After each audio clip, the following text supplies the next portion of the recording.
An example of when that is defined. Yes, you want citizenship, you want the rights, what it means to actually be part of this greater community. You have to learn language. So language in terms of linguistic sense, and language in terms of just the values. What are the ethics? What do we believe in Krishna consciousness?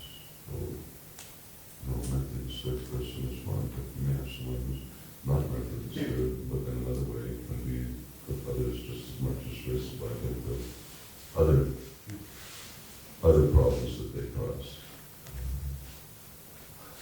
But obviously you wouldn't invite people that are going to cause harm, would you, to other people in the community?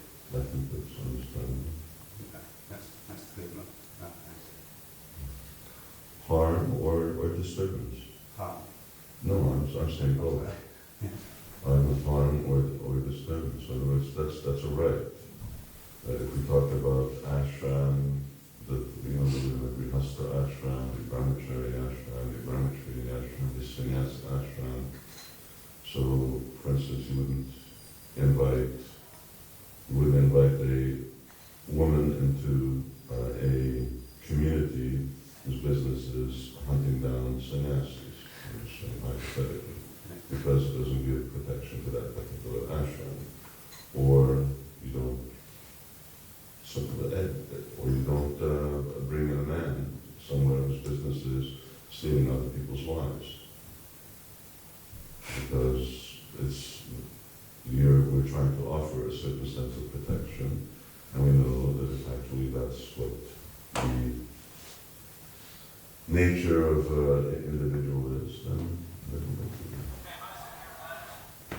So not just physical harm, but the protection actually means that everyone can live their lifestyle according to what they deserve, according to what's written actually in our books and what's defined within a particular community. I was just going to say, Raj, that we have this phrase to use, mentally unstable, and it's something which we get from the Karmis. They have this. They call this term. But in terms of devotional service, and I'm sure there's a few precedents that you've established in the community in Hungary about what actual standards are. Mentally unstable could be a person who's fallen ready to principles, who's chanting 16 rounds, who's doing devotional service, how long he's doing devotional service. Somebody out in the Karma world may say, well, this person, we can define them as mentally unstable, but from a devotional point of view, from a Krishna conscious point of view, we could say, well, a person who's not able to follow these standards and not able to chant Hare Krishna to this degree, then he's, in terms of our definition, is mentally unstable. It starts to me like because there's so long involved. But a lot of these terms need to be, we need to be careful about how you use things. Like when they say this, you're crazy. Yeah. And you can just throw that at anyone to mean almost anything. Yeah. And so we have to be clear and agree on what some term means to us, and that's why in Bhagavatam's term, mentally unstable means everybody in this day and age, because that's the nature of people in this day and age. So now, what's the degree? Then when we say, well, when someone's really doing someone physical in harm's way, then that's sort of quite clear that that's a level of disturbance that we don't want to risk anyone at.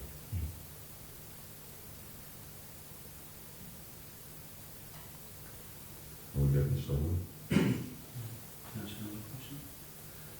Raj, obviously the devotees are on different levels, whether they're living within the temple or living somewhere else.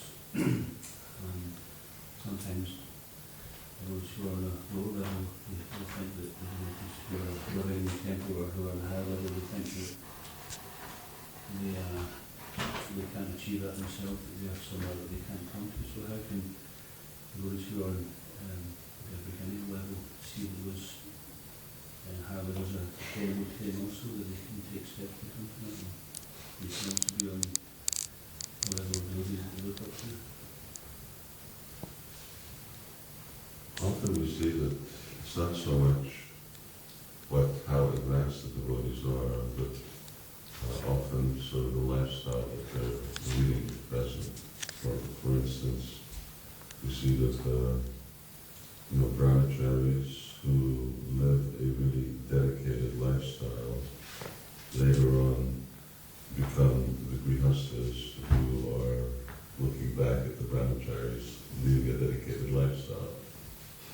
And because now they have to work and maintain themselves and take care of their families, they don't have either the time or the energy or the resources to be as dedicated before. And they're the same people. It's just that actually what they're doing has changed, not necessarily that as people has changed. So that's why the important thing is valuing the persons and actually the dedication the devotees have to spiritual life and overall to seeing the spreading of the Krishna consciousness mission. A brahmachari has nothing else to do, so in one sense he's got to be a luxurious life. It may appear extremely dedicated. It is very dedicated, going out on book distribution, distributing books, living sort of a simpler lifestyle, 4 or 5 in a room. But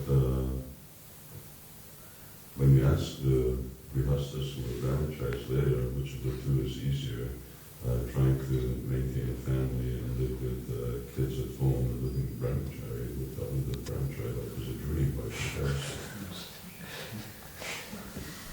So brahmacharis come back from Sankirtan and they see the deities and they chant and they relax.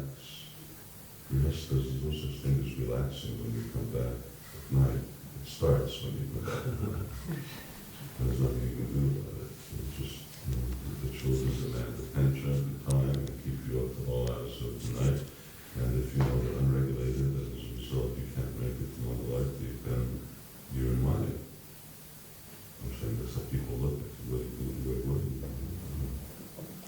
So it's not particularly that someone's because it is advanced and someone's not advanced. Advancement we see by how the Buddhists are really dedicated to maintaining their commitment to their vows and to the service. And according to the ashram that they're in, the facilities will change a lot. So very often we identify the facilities that one has actually for service with the advancement themselves. And particularly because this grihastha ashram is what tends to be the majority of devotees who are in grihastha ashram. The stability and the development and the shelter of the support system for grihasthas in that is really extremely integral for ensuring that they actually continue through in their advancement of Krishna consciousness. Because in a temple, brahmacharis really have a good support system. They've got someone to get them up in the morning, they've got someone to get on their case if they're not there, because they're always on their eye, they always see what their results are on a daily basis. When they're sick, immediately taking care of everything like that. Why? Because it's easy. We're all sort of together in one place.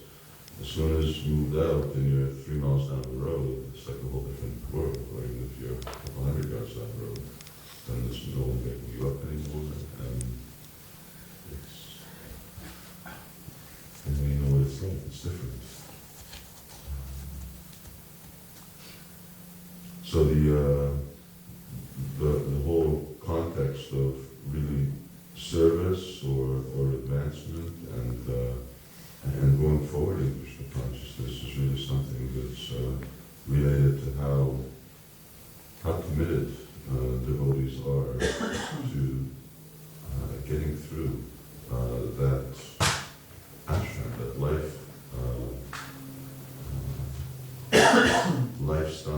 that they've actually chosen